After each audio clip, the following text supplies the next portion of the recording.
Let's talk Olympic Games now, just 10 days before the ceremony, the opening ceremony rather, Dupti. This is from L'Equipe, the French sports paper, going with this incredible image because, of course, over the past 2 days, we've seen the flame really going through all the streets of Paris and outside of Paris in the suburbs as well.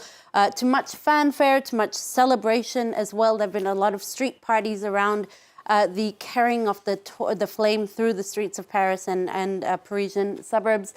L'Equipe says the next 10 days will be very important. There'll be the 10 days that count, but also notes that the person who will light the Olympic cauldron on July 26th during that opening ceremony is still a mystery for all of us. Something that is less of a mystery now is this from Up Parisian, another French newspaper, reporting that Paris Mayor Anne Hidalgo and Paris 2024 President Tony Estanguet, former Olympian, will be both jumping into the river Seine on Wednesday morning.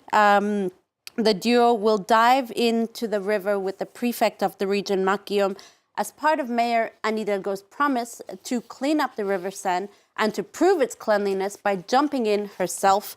Water quality levels in the river have passed tests in the past 10 days. On the weekend, French Sports Minister Amélie Oudéa-Castéra also jumped into the river. It seems to be a recurring thing among politicians right now to prove its cleanliness. It'll be Anne Hidalgo's turn on Wednesday. It's hoped that after they spent over 1 billion euros to clean up the river, they're hoping that it'll be able to be used for certain swimming competitions during the Olympic Games. Yeah, it's the daybreak team's turn to jump into the Seine on Thursday, as far as I understand. And Dupti, of course, the Olympics is about sporting prowess.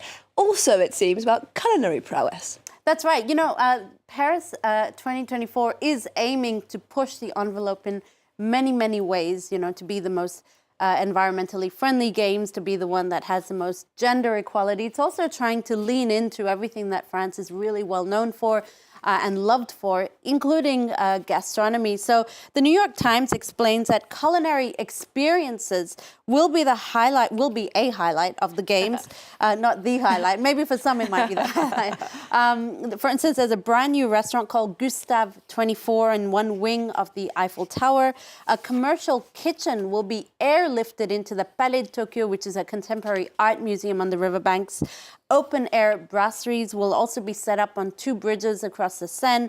A host of pop-up restaurants and dining experiences will be on show, as the Times says, on a scale far beyond any past offerings at Olympic Games. You'll have temporary restaurants set up near Games venues, so if you don't have tickets, you'll be able to go to these places at a cost, it must be said, allowing visitors to experience the Olympics as dinner theater. In Versailles, for instance, you can feast on lobster ravioli in the gardens while you watch the equestrian events, moules frites, and live music if you want to watch a volleyball near the Eiffel Tower, and virtual reality experiences to simulate competing in, for instance, swimming events, or even to simulate the experience of receiving a medal on a podium. So it appears that Paris 2024 is trying to at least get a gold medal when it comes to culinary experiences at the Olympics. Dupti Collaron with today's press view. We got there in the end. Yes. Thank you very much. That's all we have time for right now. Thanks for watching and stay tuned. More news coming up in 15 minutes' time here on France 24.